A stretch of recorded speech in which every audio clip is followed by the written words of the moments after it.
Ecco, iniziata la registrazione, ho già presentato il professor Menozzi e lui comincia adesso alla tematica di oggi, che è la questione della festa di Cristo Re, né, e l'uso politico di queste feste.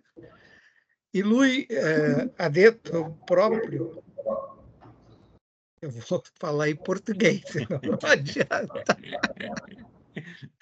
Então, o professor Menozzi, ele diz que esta festa de Cristo Rei, sobre a qual ele vai falar hoje, ela tem sua origem numa iniciativa da província jesuíta de Toulouse, na França, em meados do século XIX.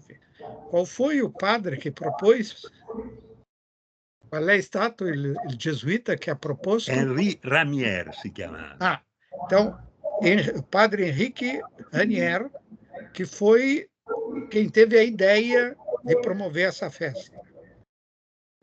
Henri Ramier è il fondatore dell'apostolato della preghiera, cioè della rete internazionale di devozione al Sacro Cuore, che è alimentata dal bollettino Il Messaggero del Cuore di Gesù, tradotto in decine e decine di lingue. Então, o professor Menor está dizendo que esse sacerdote, Henri Ramier.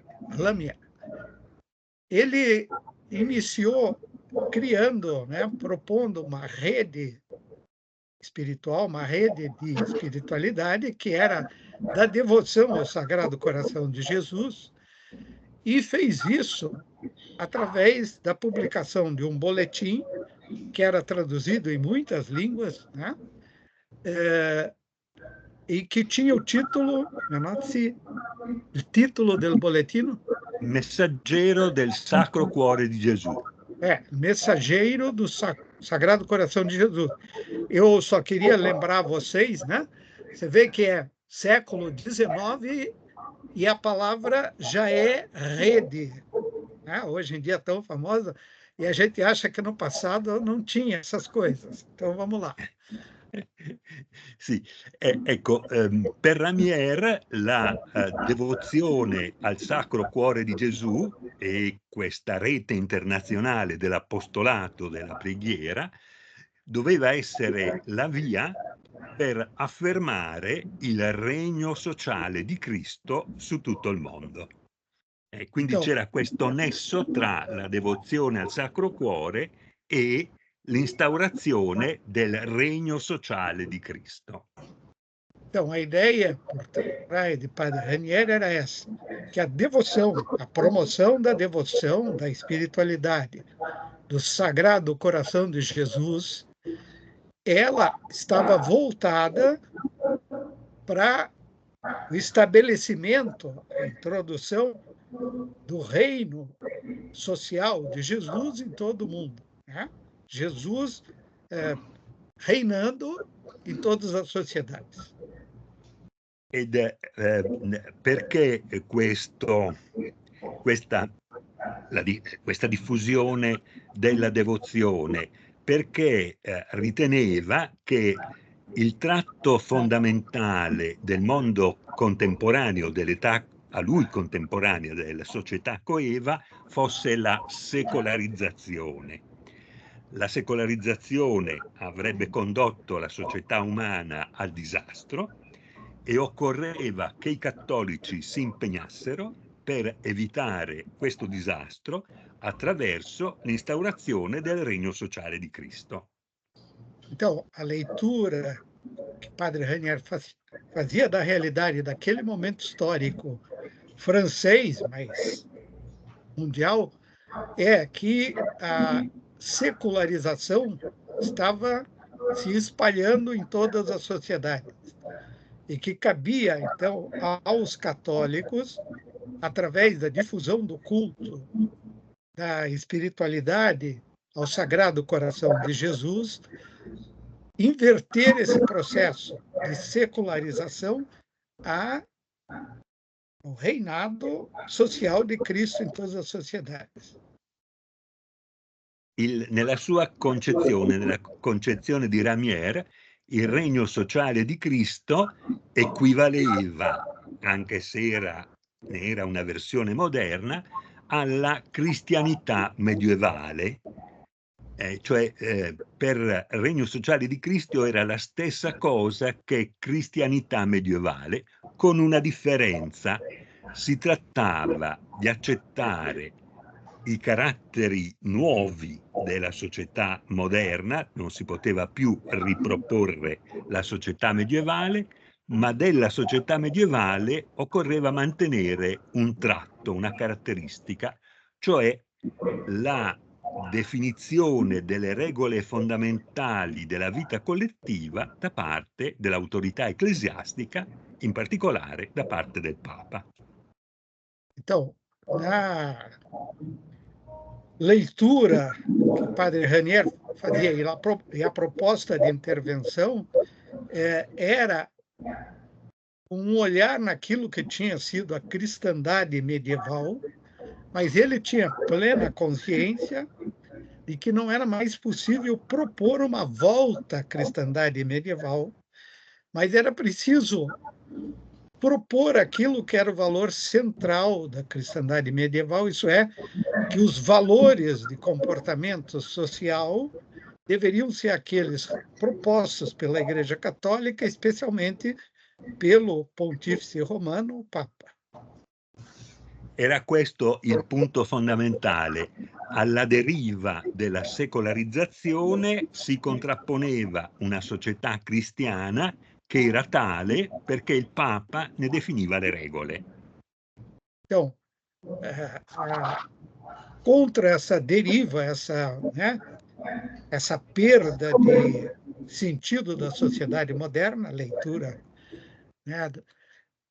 se propunha uma sociedade moderna, mas que vivesse segundo as linhas propostas pelo Papa.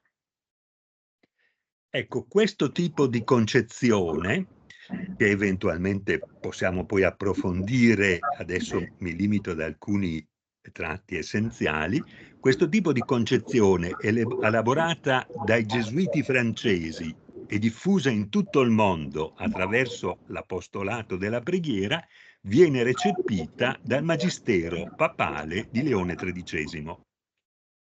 Então, o professor Menotti disse que eventualmente podia aprofundar algumas questões, mas o essencial nesse momento é entender que a proposta dos jesuítas franceses foi recebida, foi incorporada pelo Papa Leão XIII no seu pensar o mundo, depois, é claro, que ele sucedeu ao Papa assim, mais antimodernista, que foi Pio IX. Esattamente. Il Papa Leone XIII recepisce questa dottrina teologico-politica nell'enciclica Annum Sacrum, che pubblica nel 1899 alla vigilia del nuovo secolo. Então, veja, um ponto marcante, então, dessa recepção, pelo Papa, portanto, aquele que, naquele momento, era incontestavelmente quem dirigia a Igreja Católica. Eu digo isso porque hoje em dia tem tantos que pretendem dirigir, também o Papa, mas... Então, através de uma encíclica publicada em 1899, em função, inclusive, do Ano Santo de 1900, o Papa publica... o senhor podia repetir o título? Annum Sacrum. Annum Sacrum. O Ano Sagrado, seria... La tesi di questa enciclica è che il XIX secolo era stato il secolo del laicismo, della secolarizzazione, il XX secolo sarebbe stato il secolo del trionfo del regno sociale di Cristo. Então, o ponto central da encíclica era dizer isso. O século XIX foi o século do laicismo, né, da laicização total da sociedade.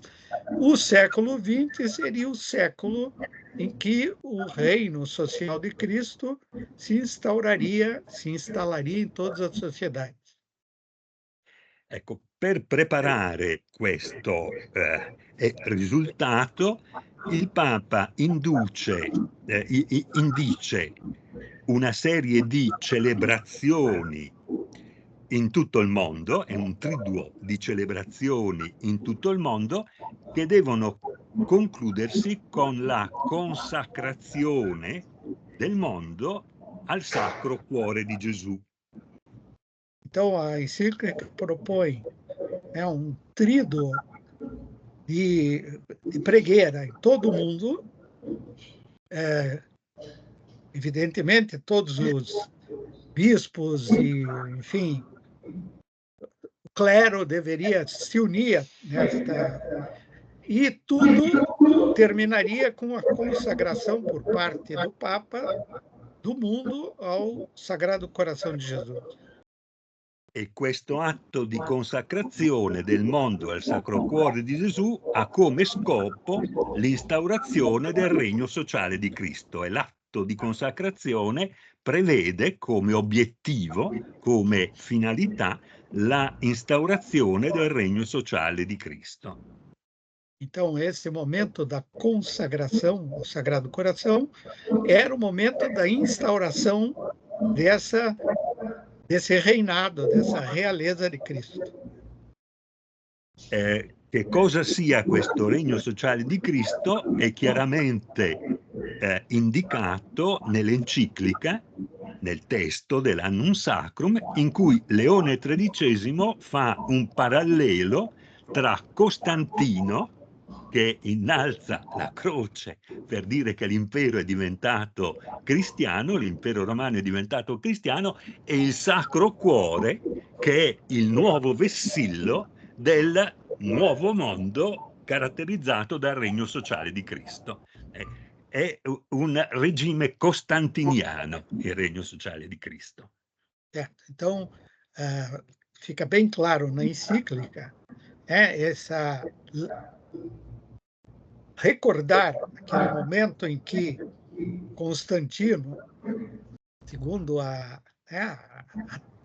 tradição, ergueu a cruz que ele tinha visto no céu, e ergueu a cruz como símbolo, né, dessa consagração naquele momento do Império Romano.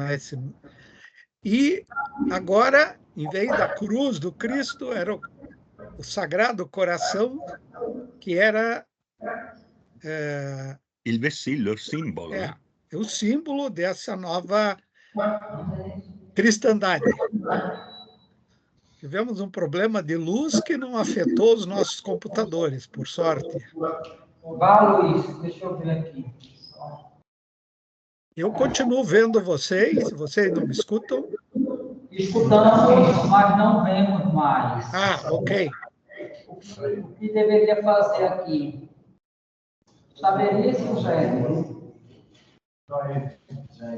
Jair, só um minuto. Sim. Nós continuamos, tanto Menotti quanto eu, continuamos vendo vocês. Mas esperamos un pochino, aguardiamo un attimo.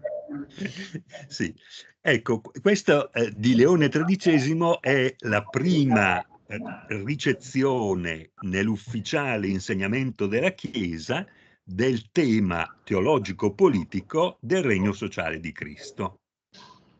Então, as palavras do Papa na encíclica, né, Annum Sanctum, elas são, de fato, o primeiro reconhecimento oficial da Igreja desta perspectiva, né, de um reinado político do coração di Gesù nas sociedades moderne.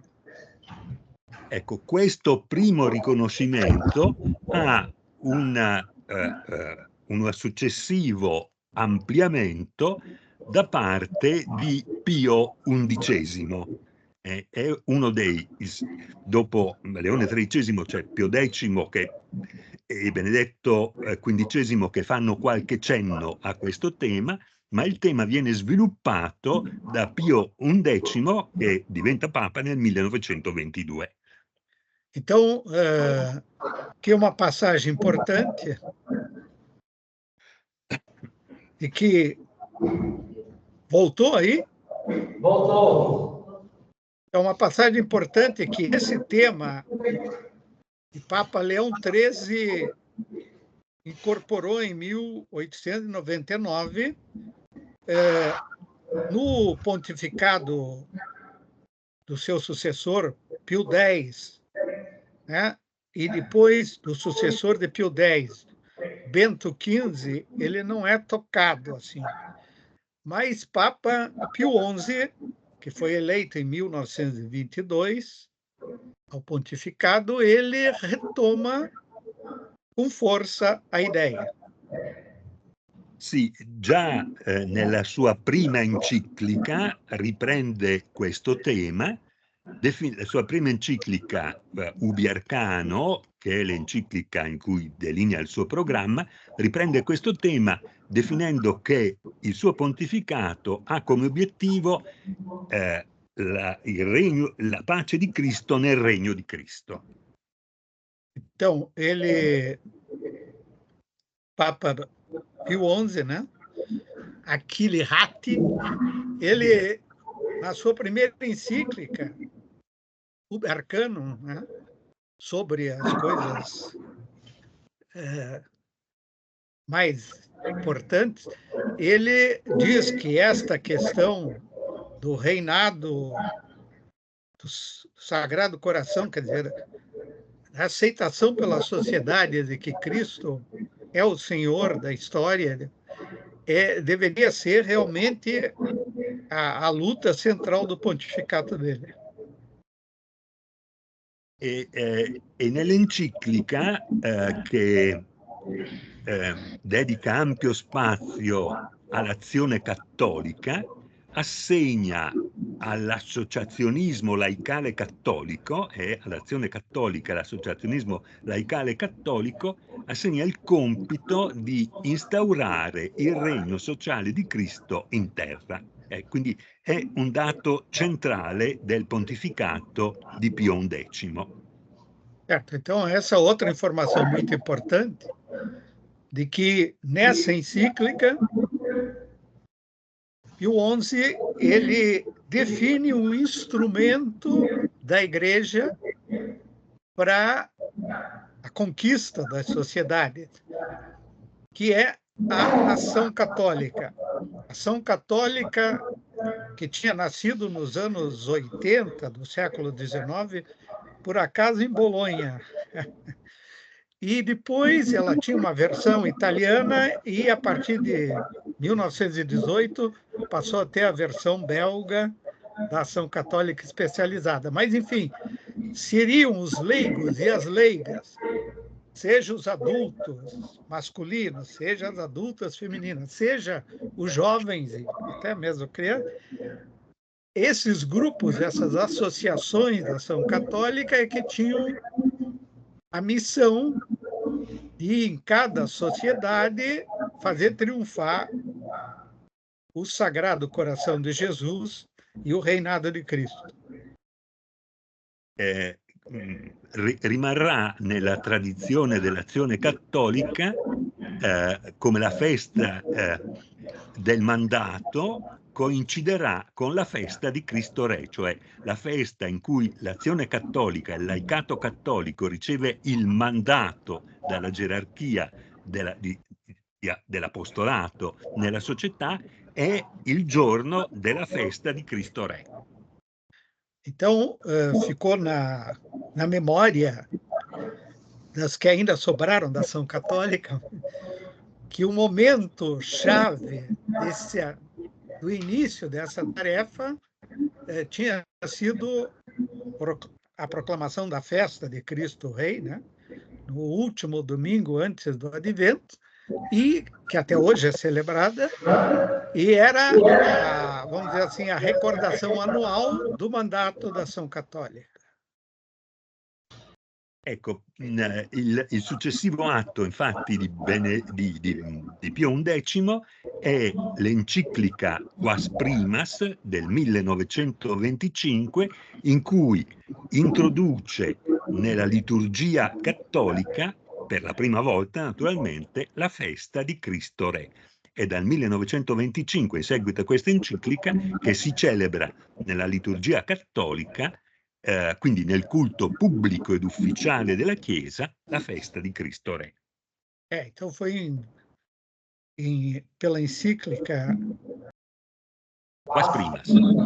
Quas Primas, que o Papa define que o último domingo do ano, chamado ciclo litúrgico anual, antes, então, do início do Advento, fosse dedicado à festa de Cristo Rei, que, a partir, então, de 1925, é celebrado até hoje. Ecco, perché decide di fare una festa liturgica? Lo dice chiaramente nell'enciclica, perché mentre i documenti scritti o le parole toccano solo l'intelligenza dell'uomo e vengono dimenticati, il culto tocca i sentimenti e rimane impresso nell'animo degli uomini. Então, a motivação por trás disso, né, temos que reconhecer que era genial, que o Papa dizia: o culto, a festa, a celebração toca os corações, mais do que simplesmente as palavras que só tocam o intelecto. Ecco. E che cosa si tratta di far restare impresso nel cuore dei fedeli?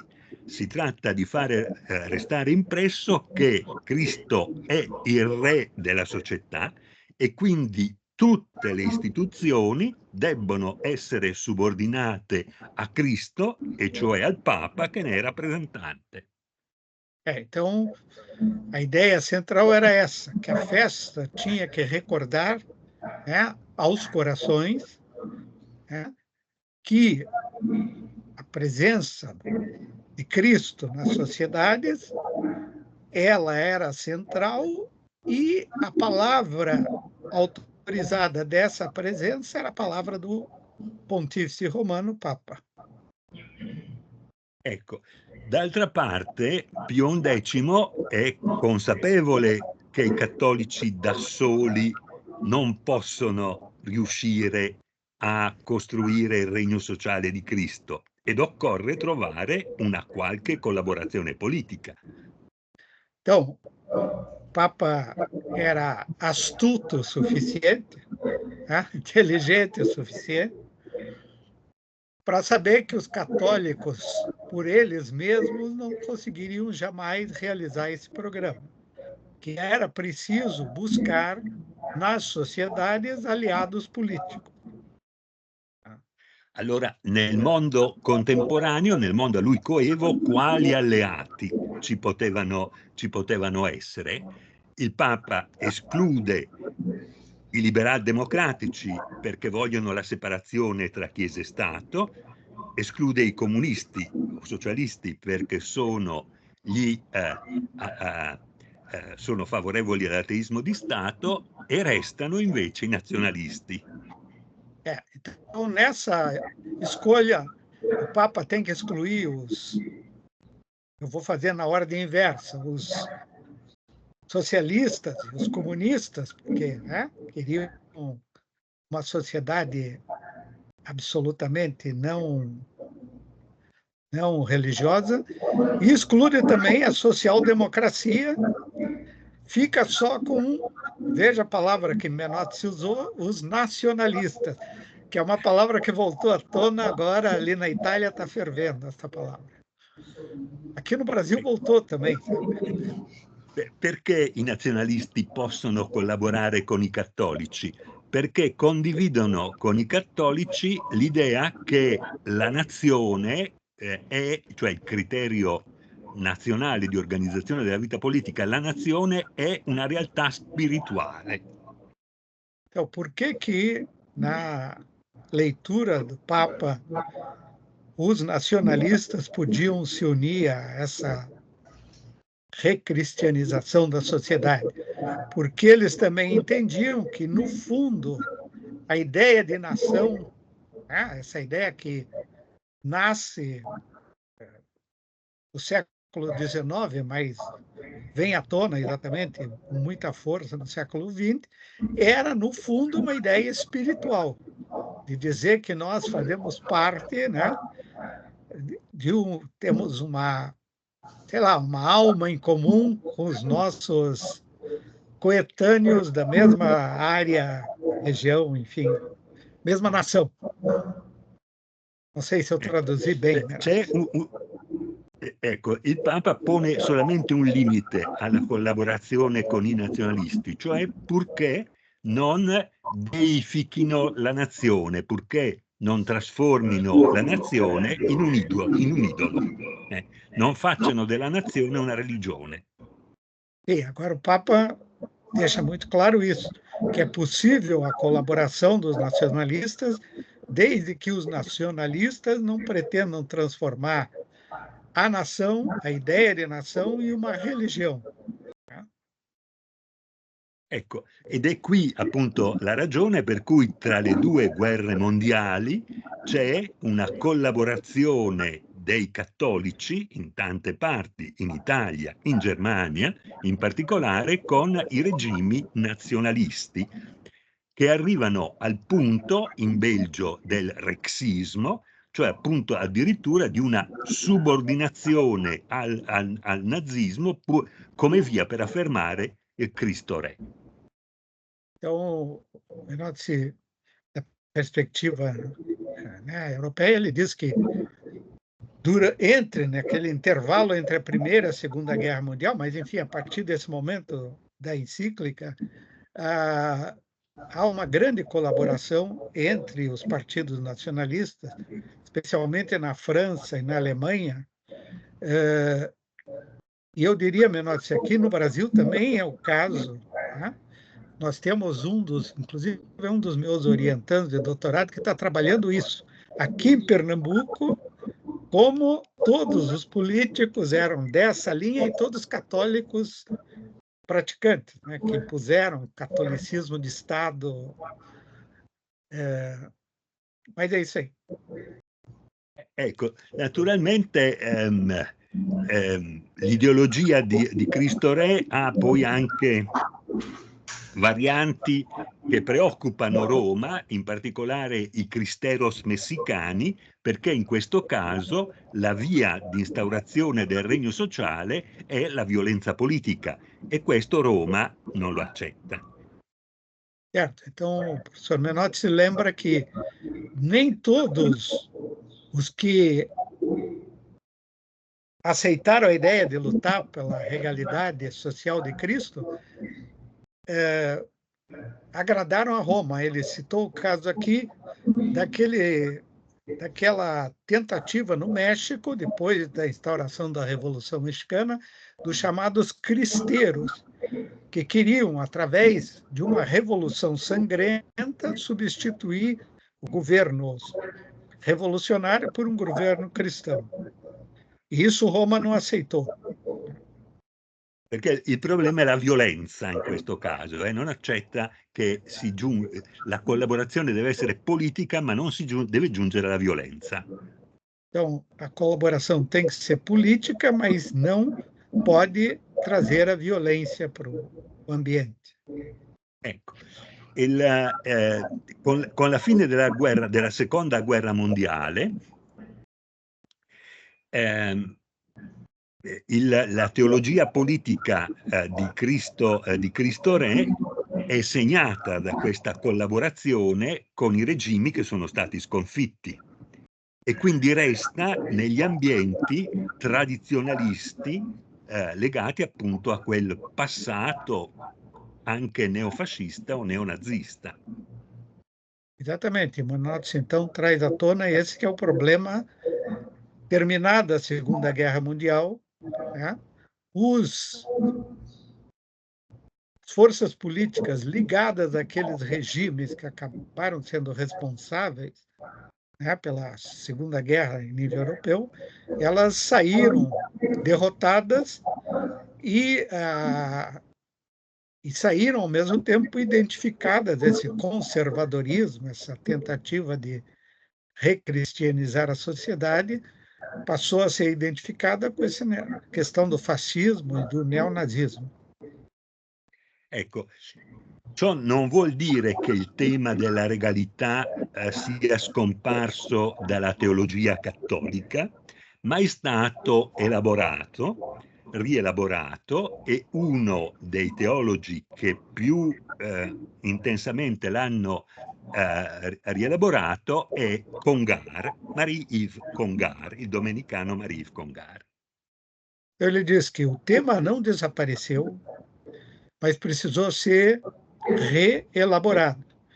E que a principal figura, o principal teólogo que reelaborou essa questão da centralidade de Cristo na sociedade moderna foi o teólogo francês, dominicano, né, Marie-Yves Congar, que exatamente antes do Vaticano II chegou a ser proibido de falar e depois se tornou um dos...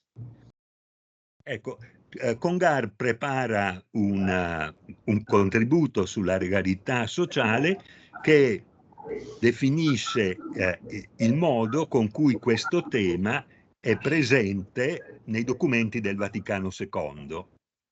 Então, essa reelaboração de Congar, que foi reabilitado e foi um dos teólogos mais importantes da assessoria aos bispos no Vaticano II, muitos documentos do Vaticano II trazem essa reelaboração.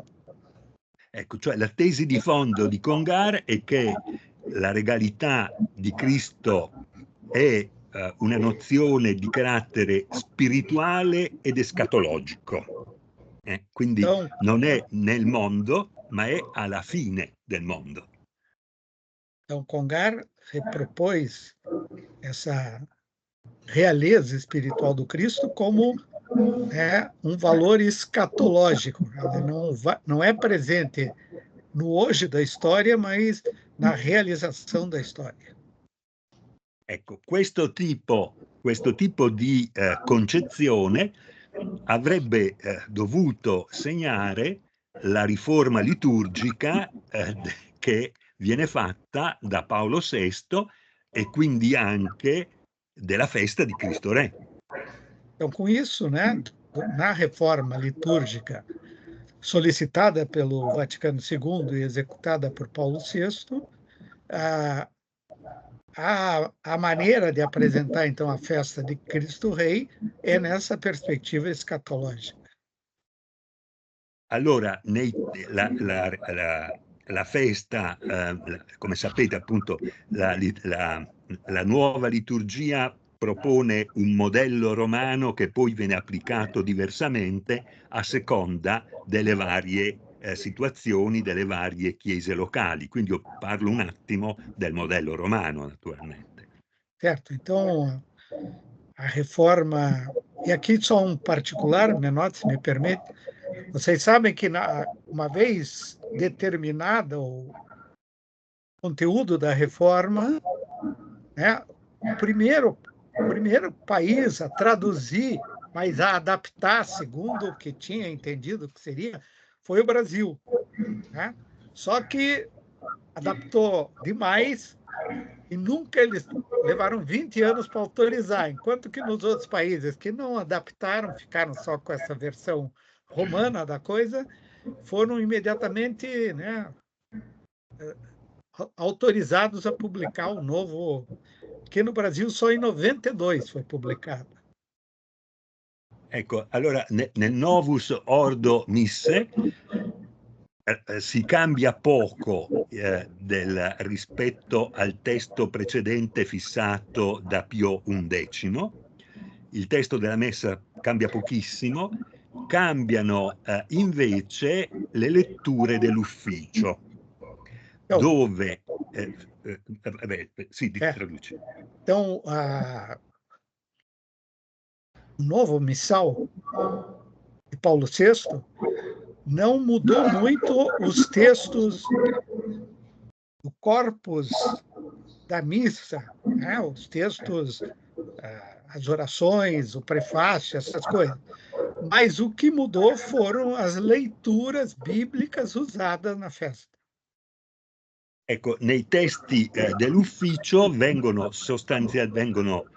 lasciati in larga misura gli stessi, ma vengono tolti i passi in cui la regalità di Cristo è indicata come un controllo dell'autorità ecclesiastica sulle istituzioni politiche. Então, os textos, aqui nós está especialmente falando das leituras e do ofício, né, que é aquela leitura diária que os religiosos fazem, as religiosas fazem. Ali os textos foram depurados de qualquer afirmação de domínio político. Ecco, ma resta in qualche modo l'idea che Cristo è re e l'idea della regalità è un'idea politica e quindi nel messale Novus Ordo Missae c'è una certa ambiguità. Então, ficou essa ambiguidade, o fato de que continuar dizendo que Cristo é rei implica uma concepção política, né, que é completamente, né, pelo menos tivessem dito, Cristo é o presidente do conselho, Cristo é... Mas, de fato, Cristo rei, né, é difícil de explicar. Ecco, questa ambiguità è in qualche modo ripresa e sciolta, insomma, è ripresa e si cerca di scioglierla nel pontificato di Francesco, nelle omelie che Francesco tiene in occasione della festa di Cristo Re. Então, Menotti lembra que essa ambiguidade só começa a ser enfrentada, mas ainda assim, durante o pontificado agora de Papa Francisco, né, em que ele, provavelmente tão consciente quanto nós dessa ambiguidade, tenta maneirar a coisa. Nelle omelie della festa di Cristo Re, Francesco assume il tema della regalità come servizio, cioè la regalità di Cristo è una contrapposizione ai poteri mondani in quanto si manifesta nelle forme della misericordia e del servizio, cioè c'è un tentativo di ribaltare l'idea della regalità come potere. Então, como é que Francisco tenta fazer esta mudança de perspectiva, trazendo à tona de que é o exercício da caridade, o exercício da preocupação com os menos favorecidos por parte da sociedade que indicam esse reconhecimento da presença do Sagrado Coração.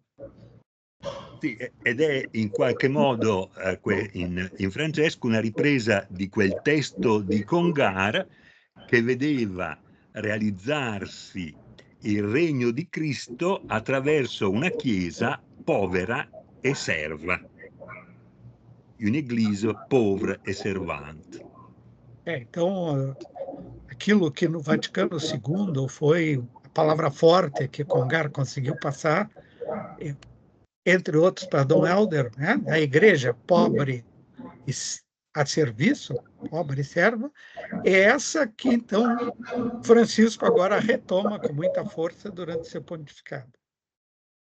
Ecco, io ho fatto una cosa generale, Luiz, mi fermerei qui perché appunto ormai abbiamo un quarto d'ora e se ci sono domande possiamo approfondire qualche aspetto che io ho trattato in maniera molto sintetica. Então, o professor Menotti disse que vai parar por aqui hoje, né? E fica aberto para perguntas. Ele reconhece que teve que fazer uma síntese e com a necessidade da tradução fica sempre uma síntese mais sintética. Então, perguntas agora. Então, gente, podemos apresentar algumas perguntas ao professor Menotti, né? Acho que a gente pode fazer umas 3 e ele responde conjuntamente, né? Havendo tempo e na sequência também pode-se fazer outra, né? Eu começo, né? Lembrando o seguinte, da sua exposição e também de seu livro, fica muito claro essa associação entre a instituição da festa litúrgica de Cristo Rei e o projeto fascista que começava a ganhar força na Europa, particularmente na Itália, naquele momento, né? Então, isso parece ser bastante assumido por aquele ambiente, aquele tempo histórico. Posteriormente, como o senhor mesmo disse, o Vaticano II tenta afastar essa concepção terrena, né, desse poder régio. Mas hoje, diversos grupos, pelo menos aqui no Brasil, invocam fortemente essa imagem de Cristo Rei. Tem um grupo fortíssimo aqui, integrista, católico, no Brasil, que tem muita atuação na internet, que começa ou termina, agora eu não sei bem, sempre dessa forma. E que viva Cristo Rei. Eles sempre terminam assim. E que viva Cristo Rei. É claro que talvez na aula seguinte, quando o senhor vai apresentar o seu livro mais recente, talvez o senhor trate disso. Mas gostaria de saber, desde já, como o senhor tem visto essas retomadas dessa concepção de Cristo Rei e que, pelo menos para mim, parece ser um reavivamento fascista que a gente assiste aqui no Brasil e que desconfio presente também em outras partes do mundo. Allora, traduco Ho sentito male, velocemente. Luis. Sì, Allora, sento il male, professor sì. Afonso, a voz vinda daí está com muito eco. Você não entendeu?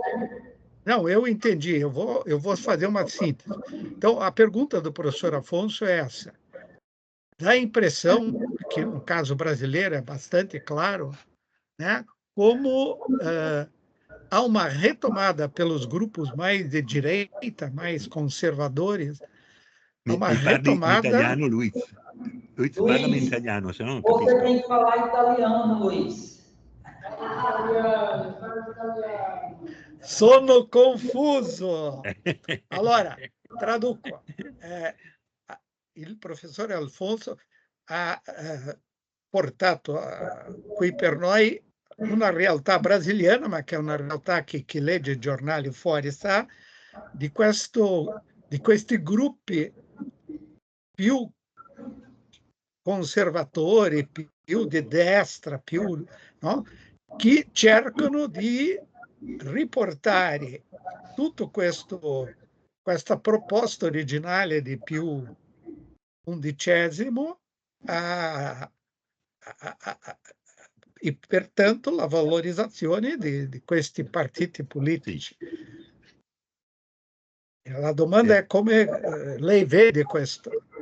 Dunque, guarda, rispetto appunto al tentativo del Vaticano II di mettere in questione l'eredità politica, teologico-politica di Pio XI, la risposta viene da Marcel Lefebvre, cioè quello che ha dato vita allo scisma tradizionalista. Uno dei suoi libri è intitolato Il l'ont découronné, gli hanno tolto la corona, e nella Chiesa contemporanea ci si richiama a Cristo Re in nome di una contestazione dei cambiamenti e delle innovazioni portate dal Concilio. Então, Menotti diz que, vamos dizer assim, já durante o concílio, mas especialmente na sequência do concílio, né, o líder desse tipo de posicionamento foi aquele arcebispo francês, Marcel Lefebvre, que tinha 2 seguidores aqui no Brasil, né? Mas não vou dizer nem... Gauda. Proença exatamente. Gauda, era suo collaboratore. Sì. Ecco.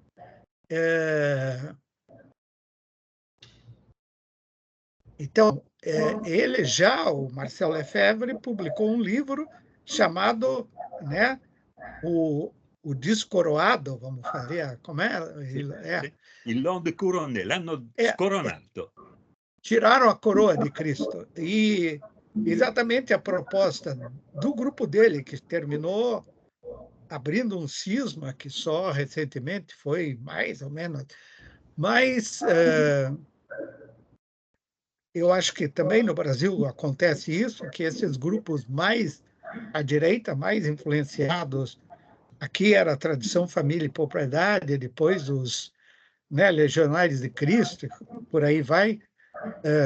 Aí tinha que estar Felipe aí, que entende dessas coisas, mas nós temos havia um de nossos estudantes que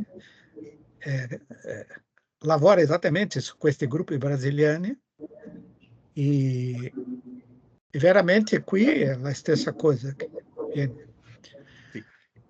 Il richiamo alla regalità sociale di Cristo è diventato in questi decenni, nei decenni post-conciliari, l'emblema del ritorno a quello che c'era prima del concilio. Então, Menotti diz que fica sempre mais claro que a tentativa de voltar ao antes do concílio foi encarnada por esses grupos que, nesse momento, têm bastante poder de fogo, seja social, as redes, né, seja pela quantidade de gente que tem, como é que eu vou dizer assim, nostalgia, né, de todas aquelas coisas anteriores. Il punto cruciale è autonomia dell'agire politico dei cattolici oppure controllo ecclesiastico sull'agire politico dei cattolici. Regalità vuol dire controllo ecclesiastico sull'agire politico dei cattolici. Certo. Então, a questão é essa. No caso dos católicos, voltar à ideia da regalidade original significa manter o poder da igreja, da hierarquia, em determinar o que os políticos fazem. O problema, Menotti, no caso brasiliano, é que più della Chiesa sono altre chiese che adesso incorporano l'idea, non la regalità, sì, ma in pratica è sì, la regalità. Sì, perché appunto dietro c'è che l'autorità ecclesiastica aveva guidato i cattolici all'incontro con l'autoritarismo nazionalista, con i regimi autoritari e dittatoriali. Realizzare il regno di Cristo si poteva fare attraverso la collaborazione, l'incontro con i movimenti e i regimi dittatoriali e autoritari. Certo, é isso que ficou, que era só através do encontro com os regimes autoritários, ditatoriais, de direita, né? De direita, enfim, porque fascismo se dizia de esquerda, né? Mas, enfim, regimes ditatoriais, autoritários, que então podem exigir comportamento social que a igreja quer.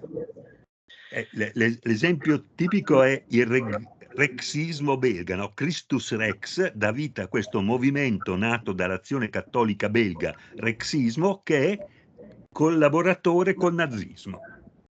Então, você diz que um caso claro é o movimento que nasceu da ação católica na Bélgica, que se chama rexismo, né? E que colaborou, de fato, com os nazistas durante a ocupação. Por tropa. Mais alguma pergunta? Posso.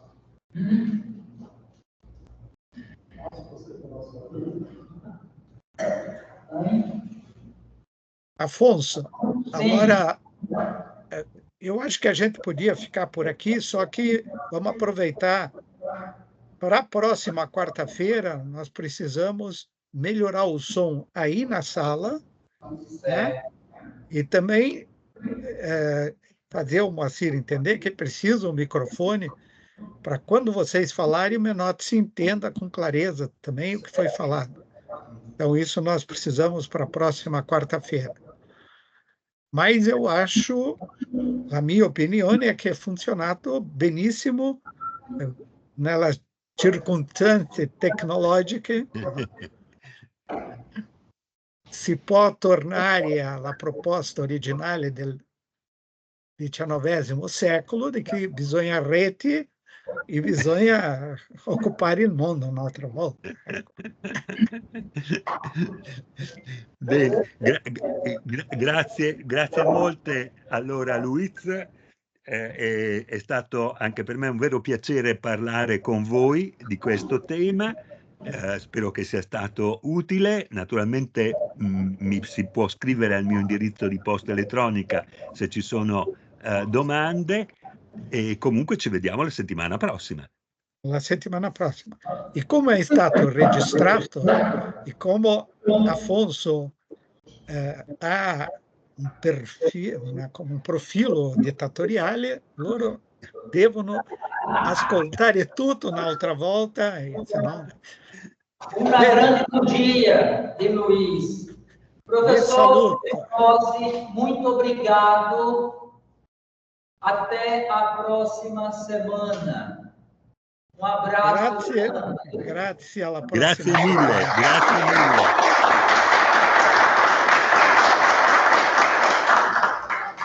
Grazie. Eu tiro a gravação. Então, terminamos, ficamos por aqui. Nós vamos dar continuidade à aula agora.